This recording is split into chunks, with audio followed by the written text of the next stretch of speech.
Hi, it's Dwyer, gamblersadvisory.com, a free site, bettingangle.us, a free site. It is Thursday, April 13th, 2023. Now, according to rumor, Errol Spence is going to fight Terence Crawford, right? We've heard this before, but I'm hearing that this time it's serious. Now, let's be clear here. I can't call this fight for the supremacy of the welterweight division, because these guys have kept us waiting so long that some other fighters have grown up and need to be mentioned in the conversation. Right? Jaron Ennis and Virgil Ortiz need to be mentioned in the conversation. But we understand the way boxing really operates. Right? They're longtime fans of a certain age who understand eras. And there is an era where Terence Crawford and Errol Spence were king, right? We get to resolve that era, just like there's an era in the heavyweight division that's unresolved right now that involves Deontay Wilder and Anthony Joshua. Right now, we talk about resolving the era. You and I know that if we were back a few years before the Errol Spence car crash, right? If we were back a few years, who knows who would win? But the best information we can come up with is to have the guys fight each other now and to see what happens. Right now, I believe we can get a leg up on the casino here, but I need for folks to understand the risk is all yours. Right? Just consider this to be a second opinion from a complete stranger online. Now, Spence fought Ugas, who was coming off a victory over Manny Pacquiao. Right, for the record, I thought Pacquiao would beat Errol Spence. Right, for the record, I thought Ugas was underrated against Pacquiao. All of those videos are still up here online. Now, the Spence that showed up against Ugas was prime Errol Spence. This is post-car crash. Right? If you want to see Spence at his best, I want you to go to my favorites folder right now online and look at the highlights of his fight against Ugas. Understand, as Manny Pacquiao found out the hard way, Ugas is a master counterpuncher. Right? He's the guy who sits back, has you throw the shot first. He has body armor, he has his hands up, he has long arms. He makes sure your shot lands on a forearm. He pivots and then hits you as you try to scamper away or you try to roll away. Right? Manny Pacquiao found out that as he crashed the pocket after all these head fakes and came in with quick hand speed, Ugas was prepared to block the shots and then to finish the exchange by landing shots on Manny Pacquiao. So what Errol Spence did, and it's evident on the film, this is really PhD level stuff. This is why Errol Spence is Errol Spence. Right? He's a thinking man's fighter. What Errol Spence did is he comes deep in the pocket. He has his head tucked. Folks, I need for you to look at Errol Spence's head placement. Ugas is so close to Errol that Errol has his head low, has his head tucked. At times, it looks like Errol Spence's head is this close to Ugas's body. And then Errol Spence starts ripping uppercuts to Ugas's midsection. Ugas cannot counter the shots because Errol Spence is too close to him and is throwing punches that are too low for Ugas to see the shots. Right? Spence suffocates Ugas in the pocket. Right? The counterpuncher is hoping to see what you're doing and then to react. Errol Spence comes close. He's a short-range hooker. He comes close. Then he starts throwing hooks and uppercuts. Right? Look at Spence's shoulders. Again, Ugas is like right here on the shoulder. Spence is throwing shots that Ugas can't block because Spence is over on that side of his body, and Spence has the skill, the audacity to literally come right up on the guy. If you allow Errol Spence to get that deep in the pocket, you're finished. But, and there's a big but here, and understand at the top level, just like in track and field where 1/100th of a second matters, right? At the top level, these guys are so close that you can't have a stone in your shoe. You can't have some achy, breaky part of your body that's radiating pain when it's at the wrong angle, when you're fighting against another world-class fighter. So what I want people to do is to look at the 6th round. We'll pick the part of the fight. Look at the 6th round. With 2:05 left in that round, you're going to notice that Errol Spence, who's on a roll, Errol Spence, who's looking great in the fight, much better than Pacquiao looked against Ugas. Spence gets hit because of the camera angle. We don't see exactly where the shot lands on Spence, but I believe it's the left side of his face. Scrutinize the film. Spence gets hit with about 2:05 left in the 6th round. Spence is suddenly in trouble. Right? You don't get the feeling that Spence is dazed and confused. You get the feeling it's something else. Right? Some wound Spence has that's triggered by the punch. Spence doesn't recover. I know Spence looks cool and he's there, looking like a professional, but Spence doesn't recover. So then we get the sequence that, in my opinion, tells us who's going to win the Spence-Crawford fight. With 1 minute and 55 seconds left, Ugas comes in, throws an uppercut that hits close to Spence's left eye. This is the surgically repaired eye, folks. Ugas lands a shot that hits about here. Understand the way the eye is. If your eye is surgically repaired and you get hit close to it and it gets smushed, it can have problems if it hasn't fully healed. Right? When you have eye surgery, they don't tell you, hey, you can go back to the gym right now and spar. No, you're supposed to rest that eye. Well, understand, Spence gets hit close to his left eye, and folks, the world changes. Spence is so dazed he stops fighting. Think about that. Errol Spence stops fighting for a moment. Ugas presses in, then Spence pirouettes, and he loses his balance, and he backs up all the way to the ropes.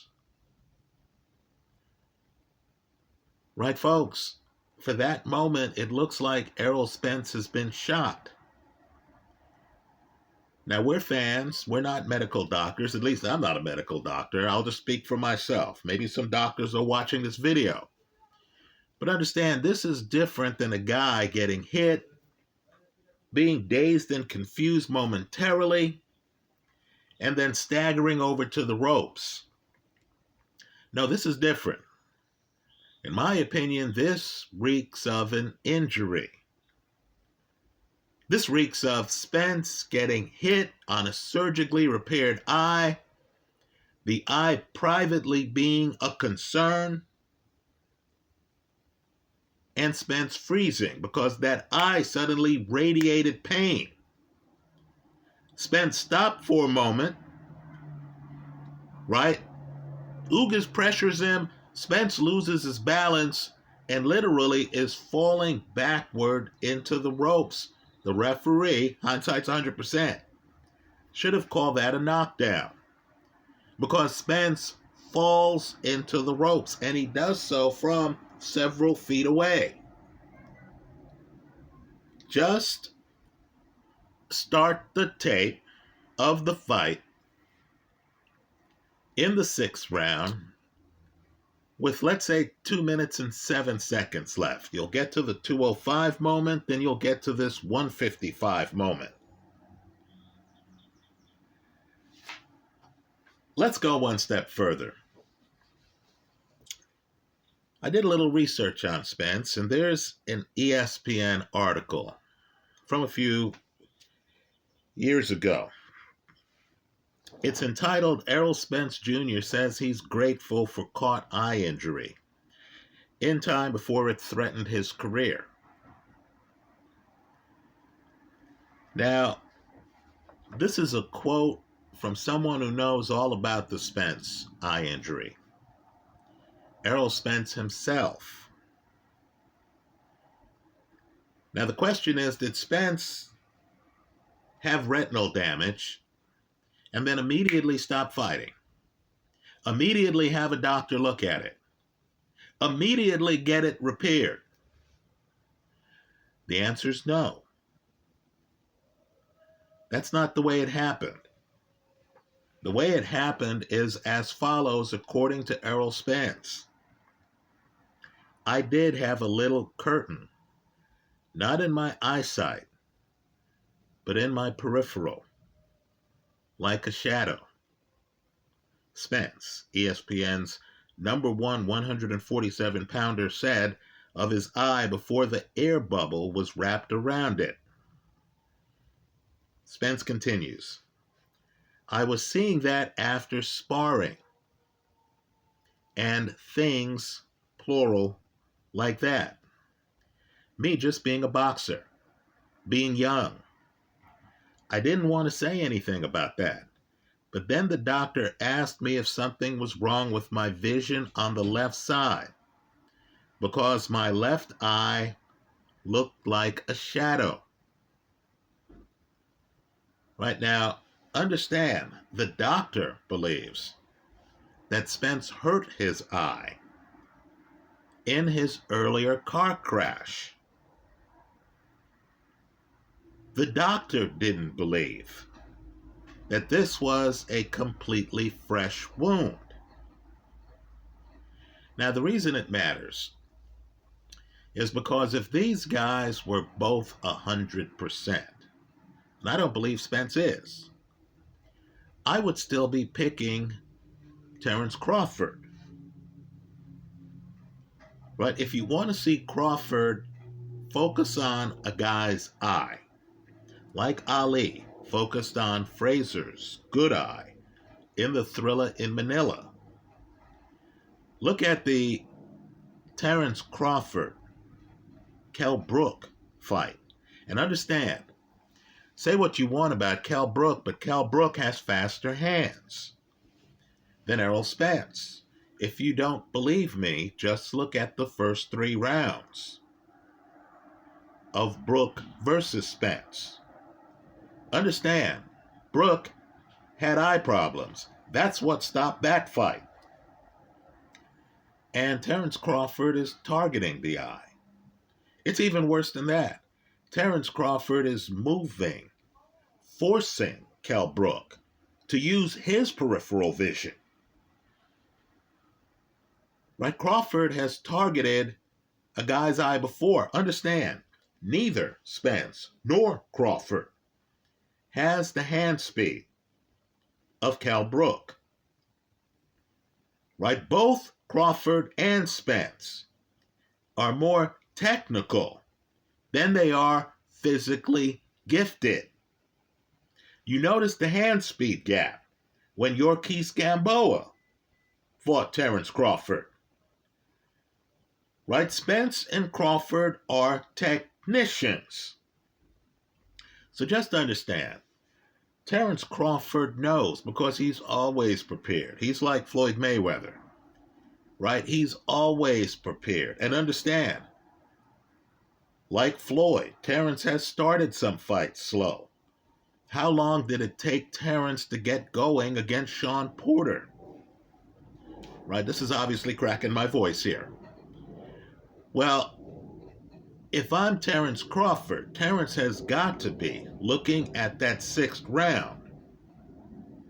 He's got to realize, even though he's a natural southpaw, both of these guys are southpaws, just like Crawford's brother from the heavyweight division, Alexander Usyk, right? Just like Crawford, Usyk was undisputed in another weight class. Just like Crawford, Usyk wants to be undisputed in a 2nd weight class. And just like Crawford, that 2nd weight class has yanked his chain, has delayed the fight, has forced Terence Crawford to openly campaign for the fight. Well, folks, if it happens where Usyk leaves off in the 6th round, Crawford is going to pick up. Let me also say, too, that Crawford is very good at not allowing a guy to get inside, like Errol Spence got inside on Ugas. Right? Ugas, a counterpuncher, is standing around waiting to see what what Spence is going to do. Well, now that we've seen Spence get inside, hide his head up against the side of your body, get low and throw uppercuts, I don't believe Crawford is going to allow that positioning to happen. Right? Let me just add to that you can look at the Shawn Porter fights both men had. Shawn Porter against Errol Spence was blood and guts. Those guys are having at it. That's fought at a frenetic pace. Shawn Porter against Terence Crawford, much slower pace. Right? Crawford really is the kind of technician where even a gung-ho opponent like Shawn Porter comes in and realizes, hey man, I don't want to do certain things because this guy has answers for them. I can't come in and just swing a left hook because Terence Crawford knows one's coming and he'll know how to counter me. Right, folks? Errol Spence has dazzling highlights. I believe the closer in the fight, the guy who stops people, is Terence Crawford. Right? Look at some of the CompuBox numbers for some fights. You're going to notice that Danny Garcia pretty much matched Errol Spence in terms of power shots. Right? Danny got in there. Danny was landing. The difference in the fight was Errol Spence's jab. Folks, it's very hard to hit Terence Crawford with a jab. Let me say, the most challenged I've seen Terence Crawford, and he's been challenged in fights, right? He looked a bit overwhelmed at the beginning of the Yorkis-Gamboa fight, for example, right? But that Mean Machine fight, Crawford's looking at Mean Machine, and Mean Machine refused to open up, right? Mean Machine is tight. And keep in mind, this is a guy with a punch. This is a guy who drops Terence Crawford. The ref blows that, just like the ref blows the Ugas knockdown of Spence, right? The ref blows the Crawford knockdown, right? Crawford's knocked down. I have no idea what the ref was thinking in that fight. Maybe he thought Crawford slipped after getting hit with a big shot. But Crawford gets knocked down in that fight, and Crawford seemed baffled by Mean Machine. But understand the secret to Mean Machine, who, like Crawford, beat Avanesian. Right? The problem with Mean Machine was that Crawford then cracks the code. Crawford figures out that he has to be lateral movement heavy and uppercut heavy. And Mean Machine wasn't ready for it. Right? Crawford starts fighting a bit like Spence fought against Ugas. So I view Crawford as the more advanced fighter. More importantly, I view Crawford, again, who's a closer. Right? Crawford, look at the knockout ratio, folks. Look at Crawford's last, let's say, 7 fights and ask yourself, what's been the most likely outcome of these fights? Understand, Crawford fights Brook. Crawford fights Amir Khan. Neither of those guys go the distance with him. Sean Porter does not go the distance with Terence Crawford. Right? Crawford seems to have the same problem Ray Leonard had, another knockout puncher. Right? These guys look laid back. Compared to some of the other guys in the sport, they aren't trying to portray themselves as monsters. Right? Ray Leonard's nickname was Sugar.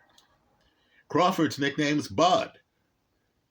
Right? These guys aren't trying to sound like they're, some Halloween creature. Right, folks? Crawford is one of the premier closers in the sport.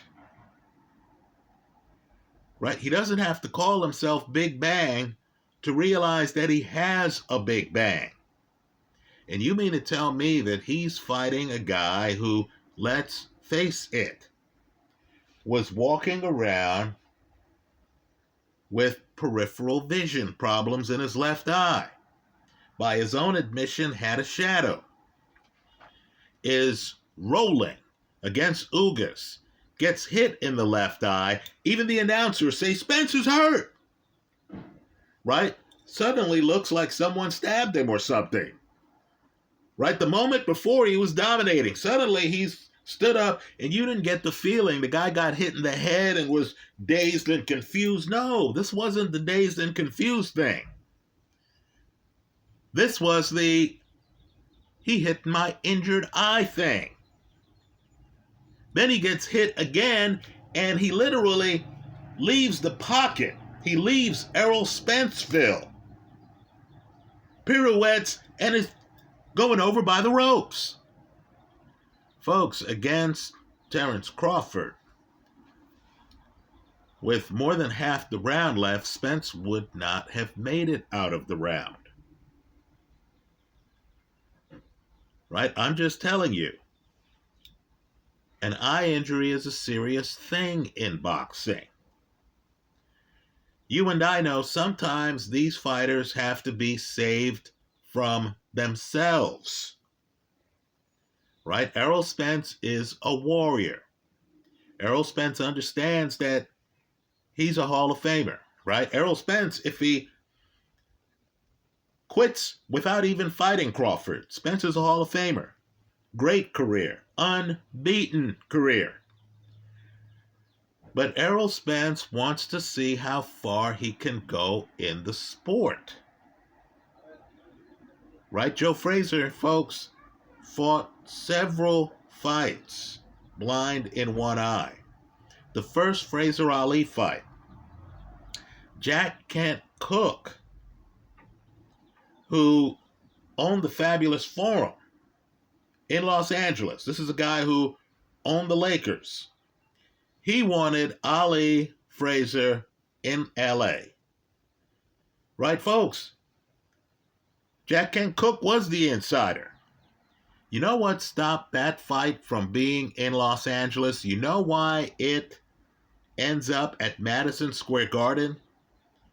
It's because everyone in the room, the few people at the top, right? Frazier and his people, Jack Kent Cooke and his people, realized that Frazier could not pass the eye exam. They somehow had an in New York. That's how we get Frazier Ali at Madison Square Garden.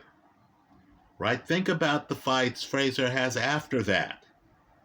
Right? Frazier fights George Foreman twice. He fights Ali 2 more times. Right? Well, just understand, Errol Spence is a Joe Frazier level warrior.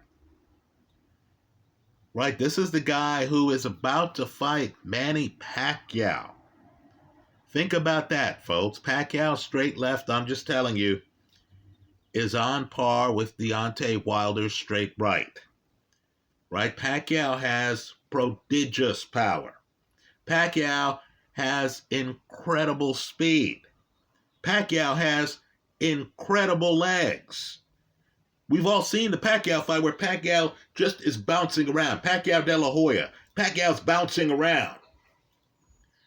Errol Spence was prepared to fight Manny Pacquiao with peripheral vision problems in his left eye.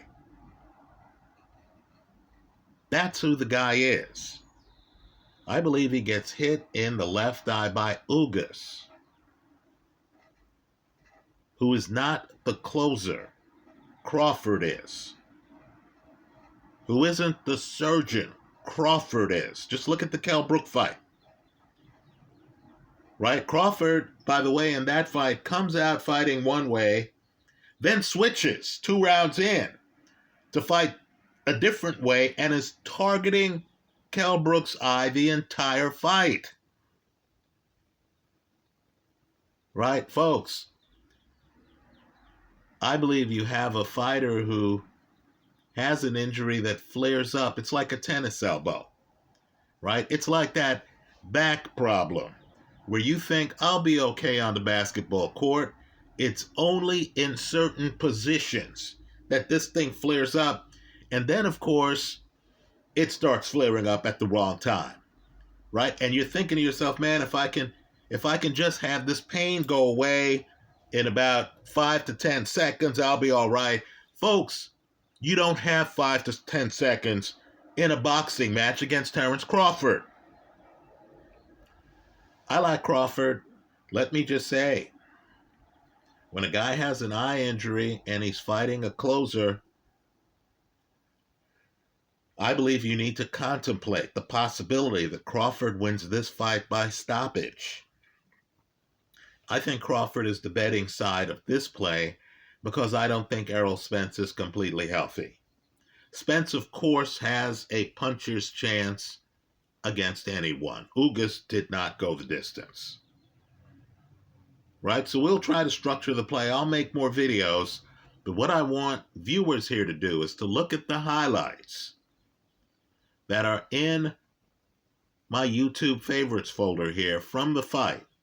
You'll see the 6th round in all its glory. Just understand, Errol Spence is stood up twice in that 6th round, and both off shots that seem to hit the left side of his face, right around where his left eye is located. That's how I see it. Let me hear from you. I hope you leave your comments in the comment section of this YouTube video. Thanks for stopping by.